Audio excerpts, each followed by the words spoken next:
नबी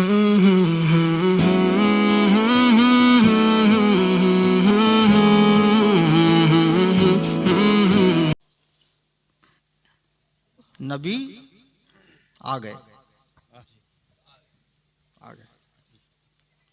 नबी आ गए। देखा आपने? मैं उलमा से भी पूछता हूँ, देखा आपने? नबी आ गए, नबी की महफिल है, नबी आ गए जी। हमने नहीं देखा, आपने नहीं देखा, उलमा ने देखा, मगर नबी आ गए। अरे हमने ना देखा तो क्या हुआ, मगर नबी हमें देख रहे हैं। वाह वाह, नबी हमें दिख रहे हैं, हमने ना देखा मगर नबी हमें दिख रहे हैं। यही अकीदे के बुनियाद पर हम सुन्नी है। वाह वाह, इसी का नाम सुन्नी है। सुभान अल्लाह, यही तो सुन्नी है, यही तो अकीदा है हमारा।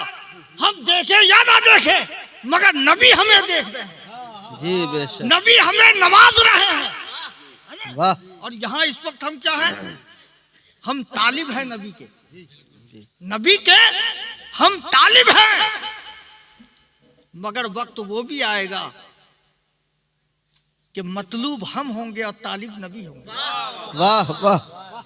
इस वक्त हम तालिब हैं, मैदाने हश्र होगा, कयामत की घड़ी होगी, हम मारे मारे फिरेंगे, हम मतलूब होंगे, नबी हमारे तालिब होंगे।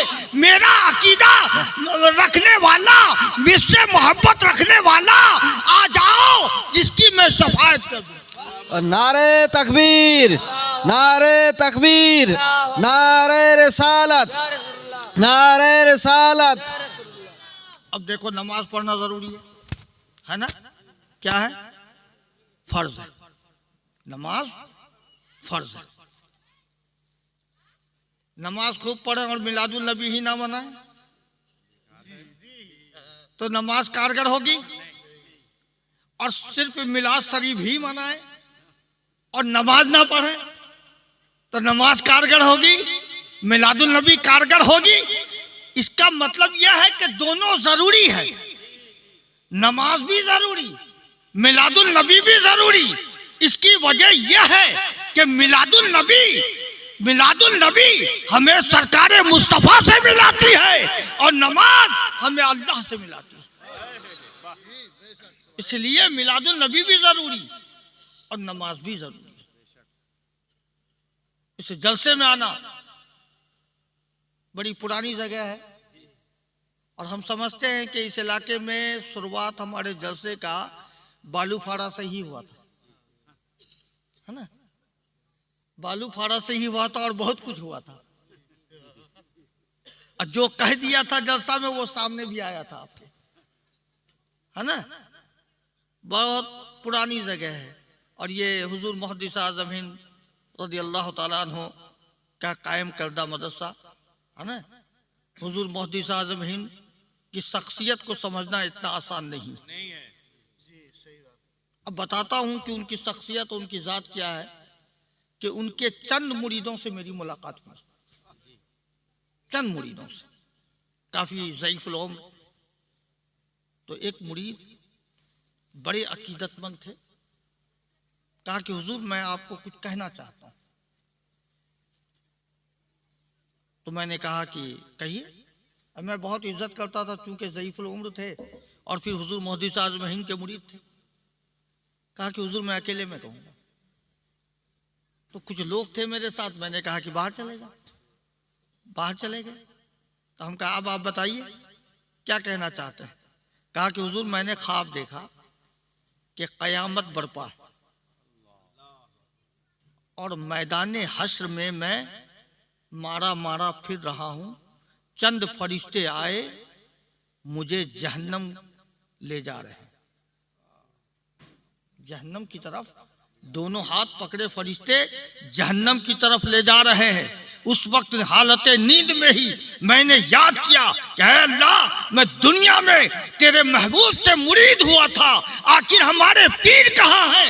इतना सोचना था कि हुजूर मुहद्दिस आज़म हिंद हाजिर हो गए और मेरे हाथ को झटके से पकड़ा, कहा कि इन्हें कहाँ ले जा रहे हो, ये मेरा मुरीद है। नारे तकबीर, नारे तकबीर, नारे रिसालत, नारे रिसालत। मुहद्दिस आज़म हिंद कॉन्फ्रेंस, मुहद्दिस आज़म हिंद कॉन्फ्रेंस, सूफिए मिल्लत, सूफिए मिल्लत, नारे तकबीर, नारे रिसालत। ये मेरा मुरीद है। और उसके बाद हमारी नींद टूट गई। तो हम काफी देर तक मुस्कुराते रहे। तो बोले कि हुजूर, आप मैंने ख्वाब को सच माना? तो हम कहा कि हाँ बिल्कुल सही माना। तो कहा कि आप मुस्कुरा क्यों रहे? हम कहा मुस्कुरा इसलिए रहा हूं कि अगर आपकी नींद नहीं टूटी होती तो अपने मुकाम को आप जन्नत में जरूर देख लिए होते, जन्नत में जरूर देख लिए होते। अब हमारे बुजुर्गों का दौरा रहा, उन्हीं लोगों का सदका है कि आपके इलाके में आज सुन्नियत है, सुन्नियत है। हुजूर अशरफुल औलिया की शख्सियत जात को समझना इतना आसान नहीं है। मैं बता रहा हूं कि ग्वाल पोखर का इलाका था, कुछ मिले जुले लोग। अब सुन्नी है और है भी नहीं, है ना? सुन्नी है और है भी नहीं, और परेशान कर दिया दावत के लिए कि हुजूर जलसे में वक्त दे दें। कहा कि ठीक है दे तो दूंगा, लेकिन तकरीर के बाद मैं एक दवाई खाता हूं और उसी वक्त मुझे गर्म पानी चाहिए, उसी वक्त गर्म पानी चाहिए। तो कहा कि हाँ हुजूर कोई बड़ी बात नहीं, तकरीर भी। कहा कि पानी लाए हो? कहा कि हाँ हुजूर लाने गया। दवाई खा लूं? दवाई रख लिए मुंह में। और हकीकतन पानी के लिए कोई नहीं गया। और इसी दरमियान वो समझ गए कि लोग मुझसे शरारत कर रहा है, और बैलगाड़ी में बैठे और रवाना हुए। गाड़ी में बैठते ही आपको दवाई रिएक्शन कर दिया, जिसमें कंपन शुरू हो गई, तरह तरह के आसार नमूदार होने लगे जो रिएक्शन के आसार होते हैं। एक जगह पहुंचे देवीगंज के करीब, तो देखा कि एक चाय की दुकान है मगर दुकान बंद है। तो जैसे तैसे लोगों ने कागज को जलाकर पानी को गर्म किया और पिलाया। तो आहिस्ते आहिस्ते रिएक्शन जो है वो टूटने लगा। उसके वक्त फजर का हो गया, नमाज पढ़ी। कहा कि जिस शख्स ने मुझे दावत लिया और मुझसे कहा कि पानी ला रहा है, तो हकीकतन वो शख्स जानवर, वो जानवर। बोलते कहाँ है, जबान से निकली, और वो शख्स अपने घर में उठता है और जहां मालजाल की जगह है वहां जाकर बैठ जाता है। अब उसके घर वाले परेशान हो गए, लाख तरह से पकड़ कर लाए, नहलाए धुलाए, कपड़ा पहनाए, मगर फिर भी वो क्या बोलते हैं यहाँ, गोहाल, गोहाल घर, गोहाल घर में जाकर बैठ जाए। रात वहीं गुजारे, दिन वहीं गुजारे। समझ गया, लोगों को पता चला कि ऐसी बात है। कहा कि हजरत ने तो फरमाया था कि वो जानवर है, और हकीकत में वो जानवर वाली औसाफ उसमें पाई जा रही है, जानवर वाली आदत हो गई। तो फिर लोग माफी के लिए आए। कहा कि ठीक है, जब आए हो तो माफ तो कर रहा हूं, मगर जो जबान से निकल जाती है वो वापस नहीं होती है। लेकिन साल में एक बार कभी कभी जाकर फिर ये गोहाल घर में बैठ जाएगा। क्या बात है। और जब तक जिंदगी रही वो होता रहा। अब देखो, चाहे हजरत मुस्तफ़ा मियाँ साहब रहमतुल्लाह अलैह हों, शेख आज़म हों, या आने वाले कोई भी आले रसूल हों, कहने का तो कह देते हैं, लेकिन वो बात उतर जाती है। असल में होता यह है कि कहने वाले कह देते हैं, लेकिन वहां पर उसको अंजाम कौन देते हैं? तो मखदूम अशरफ अंजाम देते हैं, मखदूम आलम अलाउल हक पंडवी अंजाम देते हैं, सरकार गरीब नवाज अंजाम देते हैं। देखो, बैत कहीं से हो, मुरीद किन्हीं से हो, मगर हर खानकाह, हर हजरात से अकीदत हो और आपके दिल में उनका एहतराम हो, है ना। अब यह है कि हजरत कादरी मियाँ साहब के कोई मुरीद हैं तो क्या वो मेरे नहीं है? क्या अगर कोई मेरे मुरीद हैं तो वो उनके गुलाम नहीं है?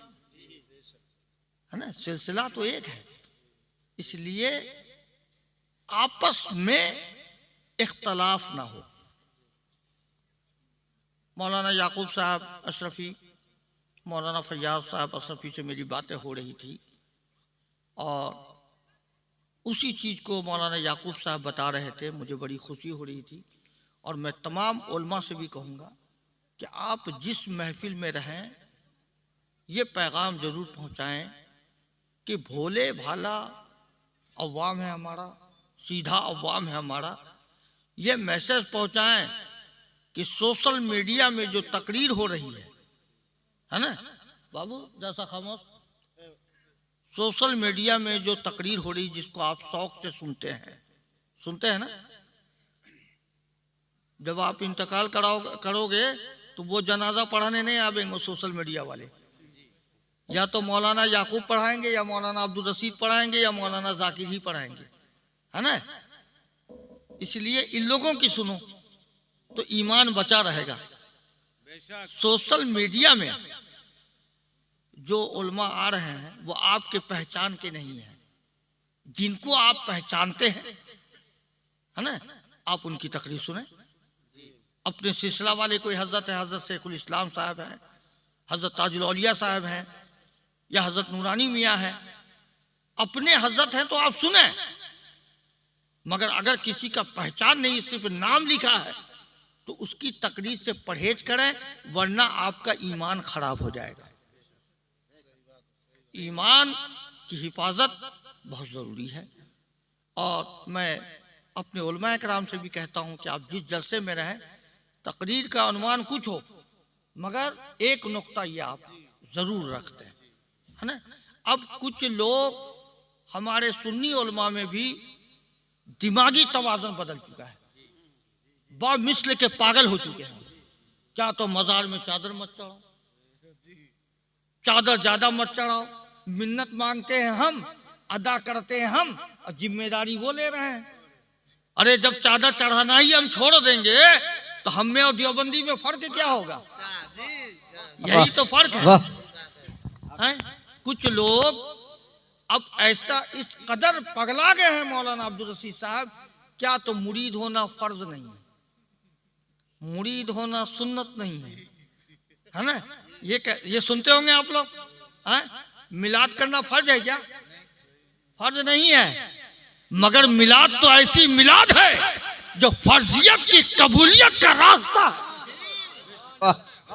उसके जरिए हम ईमान वाले हो जाते हैं।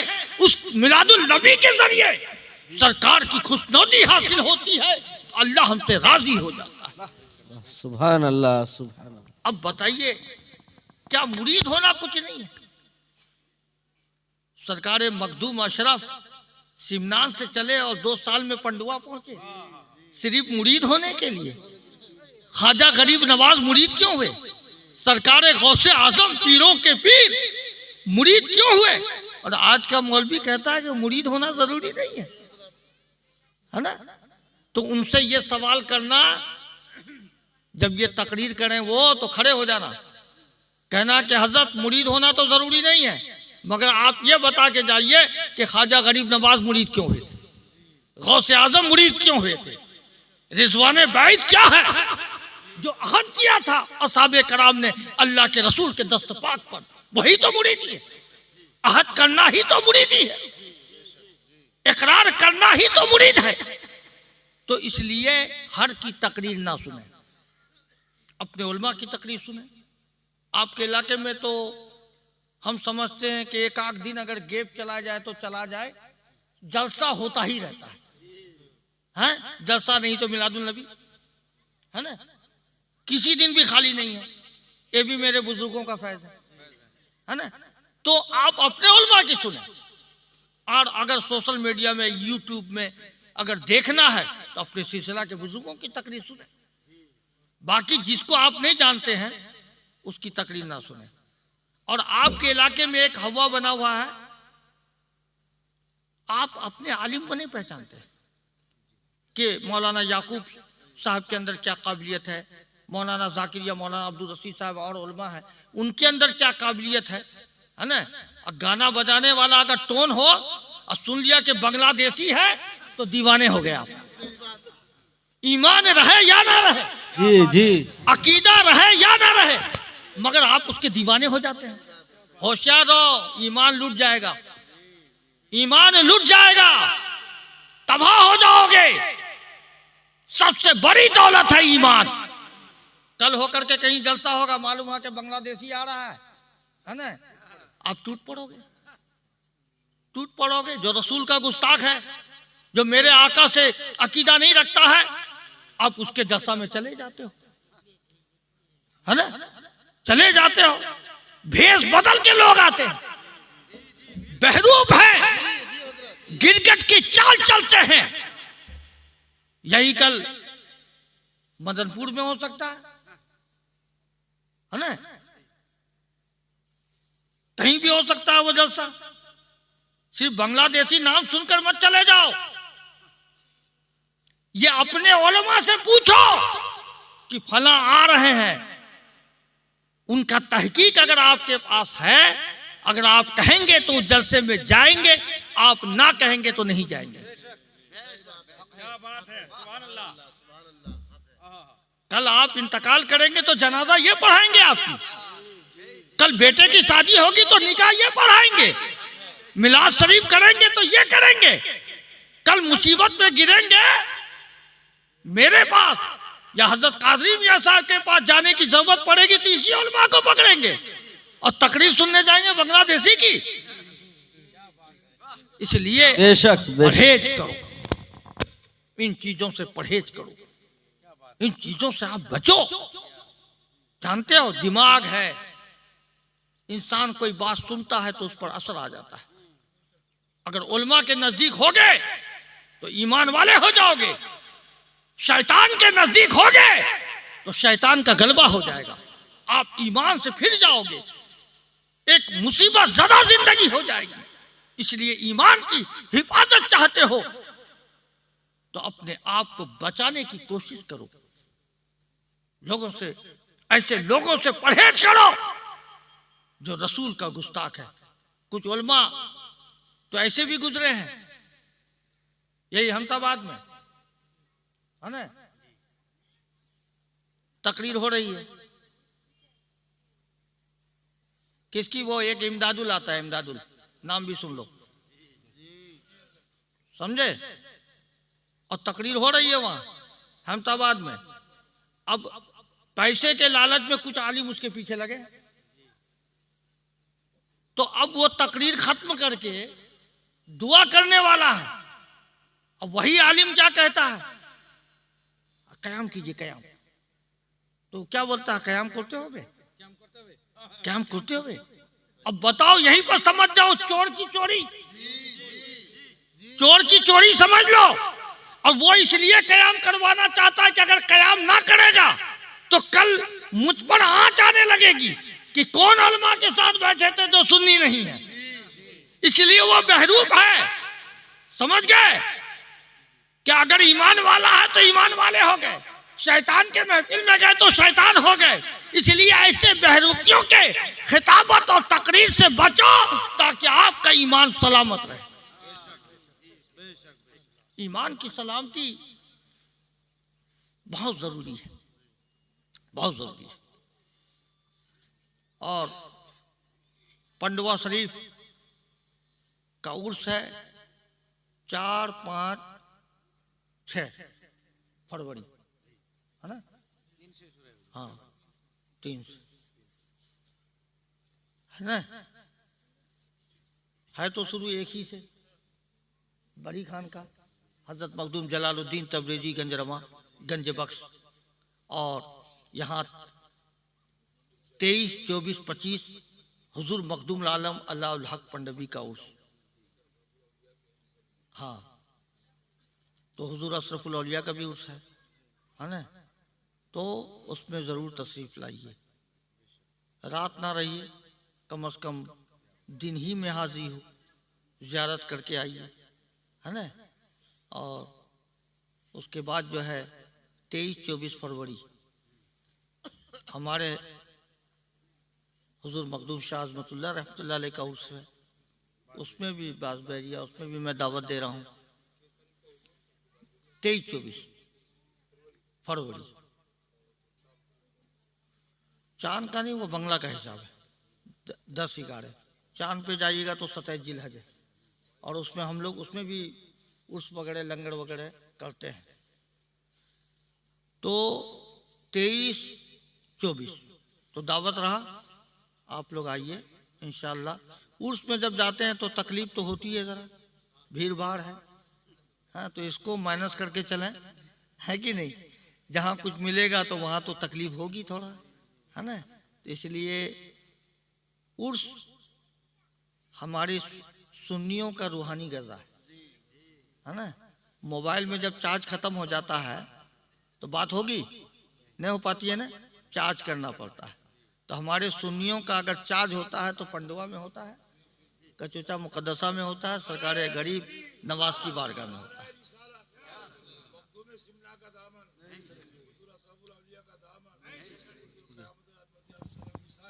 जिंदाबाद। तो इसलिए रूहानी गज़ा है। जब जब जब आप जाएंगे किसी भी आस्थाना पे, किसी बारगाह में, तो ईमान की ताजगी होगी, ईमान में पुख्तगी होगी, आपका ईमान मजबूत होगा। और जाते जाते वक्त ये पैगाम देना चाहूँगा कि इस जलसे में आपने जो भी सुना है, जिस उलमाए कराम से आपने सुना है, उस पर अमल करें और ये पैगाम लेकर जाएं कि जो नमाज पढ़ते हैं अल्लाह का शुक्र है, जो नमाज ना पढ़ते हैं नमाज पढ़ें, है ना? सामने रमज़ान का भी महीना आ रहा है, रोज़ा रखें और आप अपने बच्चों को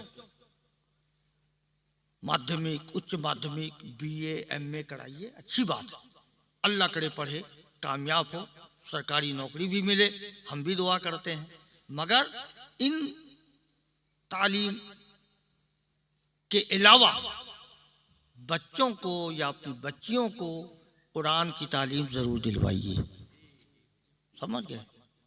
कुरान की तालीम ज़रूर दिलवाइए, नमाज का तरीका ज़रूर सिखाइए। मैं ये नहीं कहता हूँ कि हर बच्चे को आलिम ही बना दीजिए, बल्कि इतना तक पढ़ा दीजिए कि कुरान पढ़ पाए, नमाज पढ़ पाए, हलाल और हराम को समझ पाए। कल आपकी मौत हो जाए तो वही बेटा कब्र पे खड़ा होकर कुछ आयत पढ़कर, कुरान की आयत पढ़कर आपके हक में दुआ कर पाए, है ना? अब खुद भी नमाज पढ़ें, बच्चों को भी नमाज पढ़ाएं, बच्चियों को भी नमाज की हिदायत कराएं। और दूसरी तरफ आप आइए कि बुरा मत मानिएगा, इलाके की जो हालात है, बड़ा अफसोस है मुझे और कभी कभी बहुत शर्म आती है हमें। अब शादी ब्याह की बातचीत हुई, बेटा और बेटी का क्या हुआ, बातचीत हो गई, पसंद हो गया? हाँ हुजूर, लड़का वाले को भी पसंद, लड़की वाले को भी पसंद। हम का डेट कब बनाओगे? तो नहीं, फला तारीख को एक बार और बैठना, लेन देन का मामला हल होगा। लेन देन का कितना खराब बात है, बताओ, कितना खराब बात है। और डेट, शादी के डेट से पहले लेन देन का फैसला करते हो, हैं? आप 5 लाख मांगते हो, लड़की वाला कहता है कि चलो 3.5 देंगे, फिर 4 पर फाइनल होता है। कितना खराब बात है ये मांगना, दहेज, कितने शर्म की बात है। बोलो आज वादा करके उठो कि अपने बेटा की शादी कराओगे तो दहेज मांगोगे? नहीं मांगोगे? हाथ उठाओ तो कितने लोग नहीं मांगोगे अपने बेटा की शादी में दहेज? सुभान अल्लाह, सुभान अल्लाह। अच्छा एक बात ये बताओ कि मांगने से अगर ना भी मांगोगे तो बेटी का बाप देगा ही, देता है ना। देखो बेटी बहुत लाडली होती है, बेटी बड़ी दुलारी होती है ना। और हुजूर का भी हुक्म है कि जब तुम घर बाहर से घर आओ, कोई चीज लाओ तो पहले बेटी के हाथ में दो। ये सुन्नते रसूल है? वो रसूल जिसके बारगाह में फरिश्ते खड़े हों, जिनकी आमद आसमान पे हो तो मलाइका खड़े होकर सलातो सलाम पढ़े। वो नबी हर अंबिया की इमामत करे। और वो नबी जब जलवा फरमा है अपने मस्तदे नबूवत पर, जब हजरत फातिमा आती थी तो उठकर खड़े हो जाते थे, उठकर खड़े हो जाते थे और आगे बढ़ते थे। हजरत फातिमा रज़ी अल्लाह ताला अन्हा के हाथ को पकड़कर फिर अपने पास बैठाते थे। ये है बेटी। देखा बेटी का मुकाम क्या है। इसलिए हर बाप चाहता है कि अपने औकात से ज्यादा हम अपनी बेटी को दें, है ना। हर बाप चाहता है, कौन नहीं चाहता कि नहीं भी मांगोगे, अगर भीख मंगा नहीं भी बनोगे फिर भी मिलेगा। इसलिए मांगने की जरूरत नहीं। इसलिए अपने इलाके से, और मैं उलमा से भी कहूंगा कि एक तो आप जहां भी जाएं, एक तो तकरीर पर तंबीह करें कि हर की तकरीर ना सुने, और दूसरा पैगाम आप जहेज का जो ये जरासीम है हमारी सुन्नियत में, इसको खत्म करें, इसको खत्म करें। और मैं उलमा से भी कहूंगा कि आप अपने अंजुमन में बैठें, मशवरा करें, और जिस शादी में जहेज का मामला आए आप किसी कीमत पर निकाह पढ़ाने नहीं जाए। हमारे उलमा मजबूत होंगे तो सुन्नियत की जो खराबियां हैं, जो जरासीम है, वो इंशाअल्लाह ताला दूर हो जाएगी, है ना, दूर हो जाएगी। तो उलमा भी अपना मशवरा करें। और कुछ ही उलमा है यहाँ, सब तो है नहीं इलाके के, बैठे हैं उससे मीटिंग करें। ये चीज आप अपने मीटिंग में पास करा दें कि जिस शादी ब्याह में ढोल बाजा है, डीजे और ये नाच गान, औरतों के गीत हो और दहेज का मामला हो, हम उसमें अक्द नहीं पढ़ाएंगे। और उलमा में भी ऐसा मजबूती हो। अब ये नहीं कि मौलाना याकूब साहब नहीं पढ़ाएं तो मौलाना अब्दुल रशीद जाके पढ़ा दें,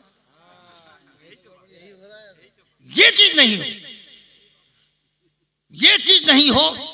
उलमा में भी इत्तफाक हो। हम दुआ भी करते हैं अल्लाह तबारक ताला हमारे अहले सुन्नत व जमाअत के उलमा में इत्तफाक व इत्तेहाद, और हमारे सुन्नी में जो भी जरासीम है, जो भी खराबियां हैं, उसको दूर करें। एक खराबी और है कि अगर किसी की मेरे सुनने में आता है, मैं इलाके में रहता हूँ, आता हूँ, अब किसी की बच्ची की शादी की बात आ रही है तो पता चला कि 2 आदमी लग गए हैं कि इसको भड़काओ।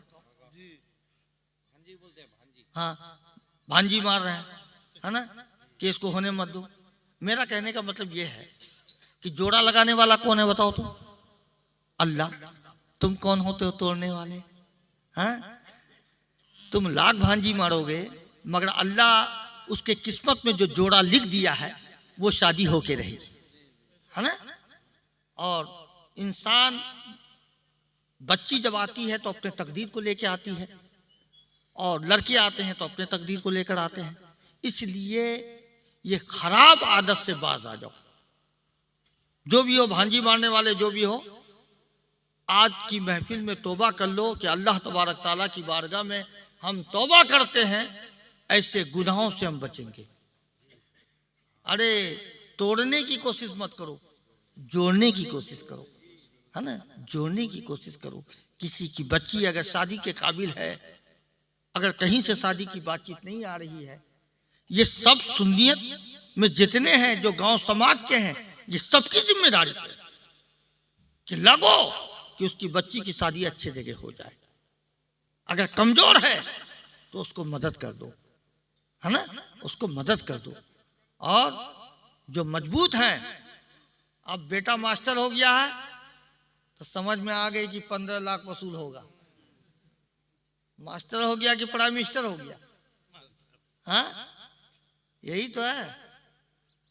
हमारे कौम में हुआ क्या है कि मास्टर बन जाना एक फक्र समझता है। अरे बच्चा को पढ़ाओ ना, आईएएस का एग्जाम दिलाओ, आईएएस बनाओ, आईटीआई का पास कराओ, मेडिकल पास कराओ, बच्चे को डॉक्टर बनाओ, बच्चियों को डॉक्टर बनाओ, ताकि कौम की खिदमत हो, कौम को मदद मिल सके। एक मास्टर हो जाता है और लड़की वाला भी बर्बाद है जमाना। एक मास्टर हो गया ना, क्या हो गया, 50 तो आदमी दौड़ रहा है उसके, 50 घटक दौड़ रहा है, यानी कि कोहिनूर हीरा हो गया, वो मास्टर हो गया। कोई मत जाओ, बेटी वाले बैठे रहो और अल्लाह की बारगाह में सुपुर्द कर दो कि अल्लाह लड़की तूने दिया है, तेरे सुपुर्द करता हूं, तू ही इसकी तकदीर को बेहतर बनाने वाला है, तो खुद ब खुद अच्छा लड़का आ जाएगा। तवक्कल तो अल्लाह, अल्लाह पर तवक्कल करो, भरोसा रखो, अल्लाह सब पर हम करम फरमाने वाला। अरे गुनाह करते हैं तो फिर भी अल्लाह रोजी देता है ना, गुनाह करते हैं अल्लाह फिर भी खुशियां देता है, तो वो अल्लाह तो हर काम को अंजाम दिला देगा। इसलिए गुनाहों से तौबा, जहेज मांगने से तौबा, और किसी के काम को खराब करने से भी तौबा, है ना। और आज से ये वादा करके उठो कि आज से हम नमाज पढ़ेंगे,